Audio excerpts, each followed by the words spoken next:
baby brother. Now, I don't know about you guys, but I for one was a little bit disappointed with the downplayed role of Captain America in Infinity War. And just for the record, let me be clear that that was my only disappointment. This movie is amazing. But yeah, he has this totally epic entrance and whoops up on the Black Order, and he's the only one in Wakanda who seems to be able to slow down Thanos at all. Just look at him go, he's totally holding him back up. No.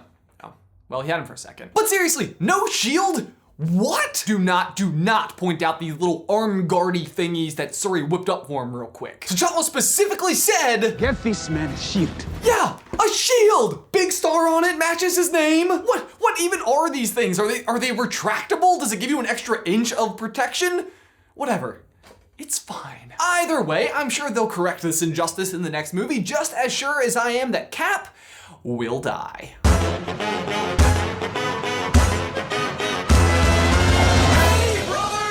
Guys, this video is brought to you by Loot Crate, specifically their Marvel Gear and Goods box. Stick around to the end of the video to get a special preview of this month's box, the whip, and get a discount code to use at checkout. But back to the death of Captain America, or namely Steve Rogers, basically the heart and soul of the Avengers, their moral compass. The guy literally has superhuman strength, and it still seems like his actual superpower is leadership. All right, listen up.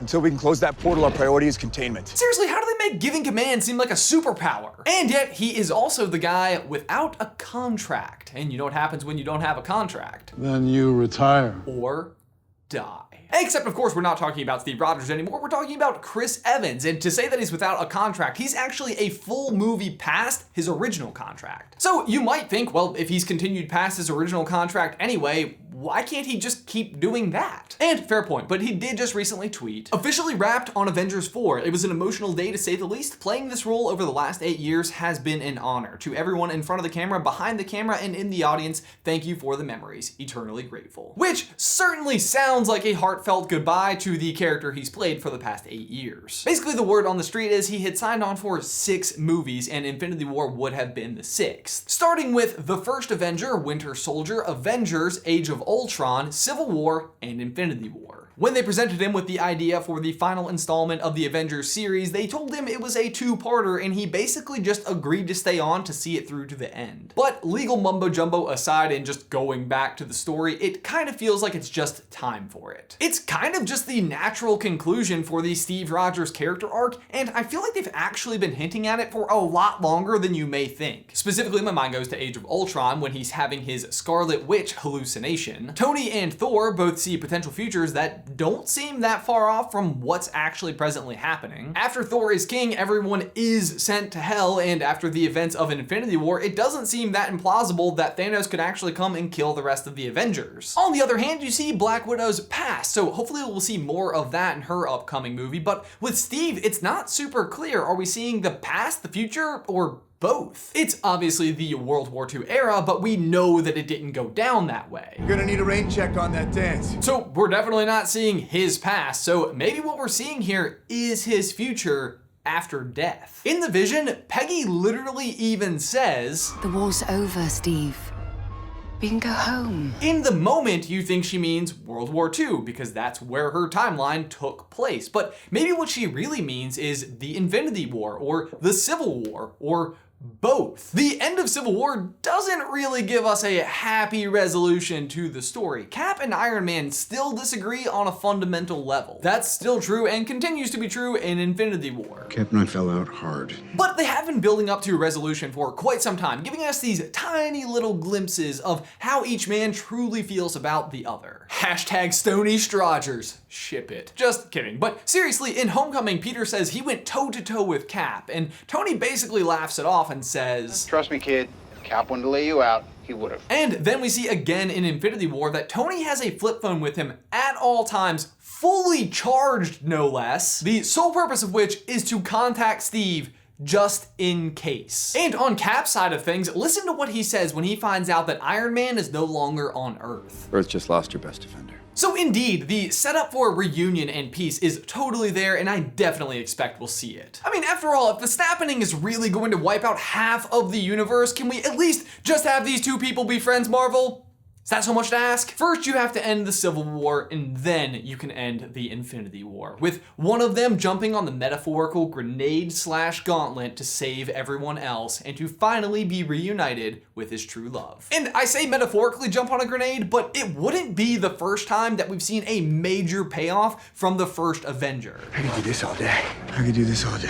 Yeah, you could, Cap, but also remember this scene as well. Get back! This is the moment they know he is supposed to be Captain America. And can't you just see it happening in Infinity War? The moment that literally defines how he begins could also be the moment that defines how he ends. But just because Steve dies doesn't mean that Cap has to. It's a pretty common tradition in comic books for the helm to literally be passed from one person to the next. But the big question is, who could be the next Captain America? One obvious choice might be Falcon. He is the obvious sidekick, and we've actually seen precedent for it in the comic books. But personally, I kind of doubt that one. Nothing against Sam or anything, but they haven't really given us that much to be truly invested in his character. And he's not all that super. Sure, he was out jogging that one time Steve was out sprinting. Don't say it. Don't you say it. Left. Come on! A better way to introduce a sidekick I can't imagine, but I don't quite think he's Cap material. The other obvious choice might be Bucky. I mean, strength-wise at least, his one arm is as powerful as Cap, if not a little more. And he's also Cap's best friend, which makes for a great story and just kind of a neat resolution to that character arc. Starting as his friend, and then full villain, and then fugitive, and then finally taking over the helm for the friend who never gave up on him. Not to mention, Sebastian Stan has a 9-movie contract with Marvel, and Avengers 4 will only be his 5th movie, so that leaves a lot of runway for a future Cap. That being said, Marvel has also just recently announced that there's going to be a spin-off series specifically for Bucky and Falcon, so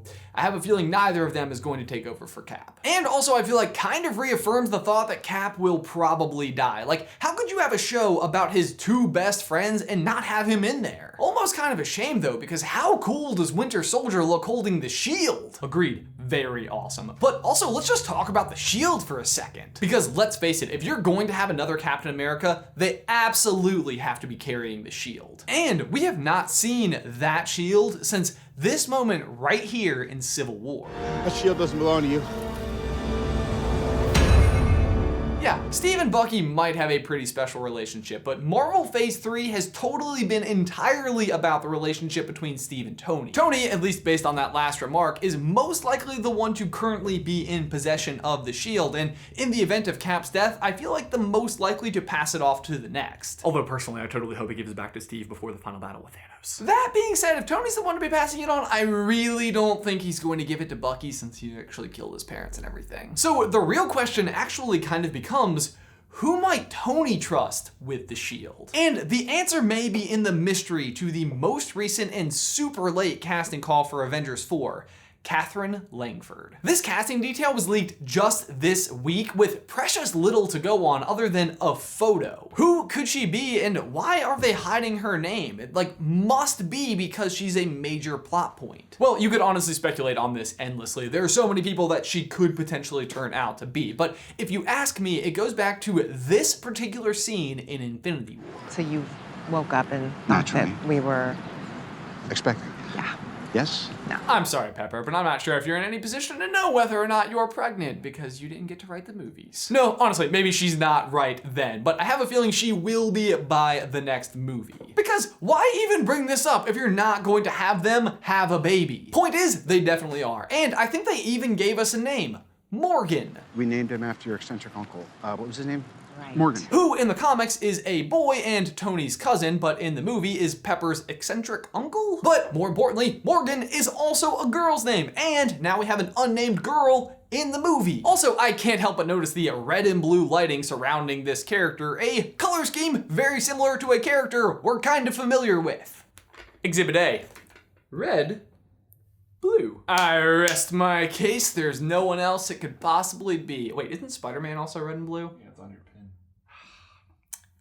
But we've already got a Spider-Man, and probably the bigger point you've correctly pointed out is that she's a little too old to be a baby. True, newborn children do not look like this, although it's not as big of an issue as you may think. As of right now, we have quite a few indications that might suggest that Avengers 4 is going to take place 5 to 10 years in the future. And how do we know this? Well, so much of the details lie in the casting. For one, we have a few characters coming back, but as older versions of how we currently know them. For one, we have a casting call for Ant-Man's daughter, aka Scott Lang, aka daughter Cassie Lang, who is going to be much older in this movie, even though in all of the others, we've always seen her as a 10-year-old girl. Also, do you remember Harley from Iron Man 3?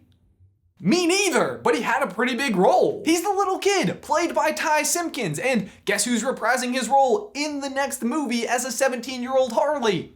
Ty Simpkins! We are first introduced to him in his workshop in Iron Man 3, which receives a considerable upgrade thanks to Tony Stark by the end of the movie. Pairing that with his positive relationship with Tony, he's actually a pretty spectacular candidate for Iron Lad. We're certainly gonna have to call it something different than Iron Lad, but either way, a smaller Iron Man, Iron Chap, Iron Boy, Iron Kid? Iron Dude. Hashtag Iron Dude. But as you may have noticed, we still kind of have an age problem here. These kids have aged up maybe 5 to 10 years in the universe, which at best would mean that Tony and Pepper's daughter, if I'm doing my math correct, 10 plus 0, could be no older than 10 years old. But I still don't think that's a problem. And here's why. We are currently watching an entire chapter of the MCU come to a close, and I think that the characters we know and love in this chapter will be more icons in the future. And we're being set up with a bunch of younger characters that are just so in line to take over the helm of their superiors. And also, we're looking at a Marvel Studios that has stated that the future of the Avengers will contain more female heroes than men. The tease that Tony and Pepper are going to have a child, a new casting call who totally looks to be a future star, and the absolute need for a post-credit scene to leave us all wanting more. So I think that we are going to be introduced to a young daughter in Avengers 4, the product of Tony and Pepper. I think that we're going to see a decade-long story between Captain America and Iron Man finally reach its grand finale. The unresolved feud between the leaders of the Avengers find its conclusion for the two to team up and defeat Thanos. United together in battle and in ultimate sacrifice for the grand closing to this monster series. And finally, a post-credit scene so many years later with the shield built by his father handed down to his daughter. Chills. Chills. Also, how crazy would it be if the reason why Doctor Strange knows that Tony is the one who has to survive goes so far beyond Thanos? Nothing about this idea doesn't make me so excited. But guys, my question for you and everyone else is, what do you think? Do you think Cap will go down in the next movie? Who do you think could take over his helm? Leave all your thoughts in the towel section down below. Also guys, I have to give another huge thank you to today's sponsor, Loot Crate. We have here their Marvel Thwip box themed after our friendly neighborhood Spider-Man. All video, I've been wearing the pin from this box, which is a Loot Crate exclusive. Just off screen, I've been holding my phone with this crazy handy spiderweb themed phone holder, which is honestly amazing. It's like made of metal. Also, it comes with this handy hoodie. Boom! Guaranteed to give spiderweb powers. And this super cool poster.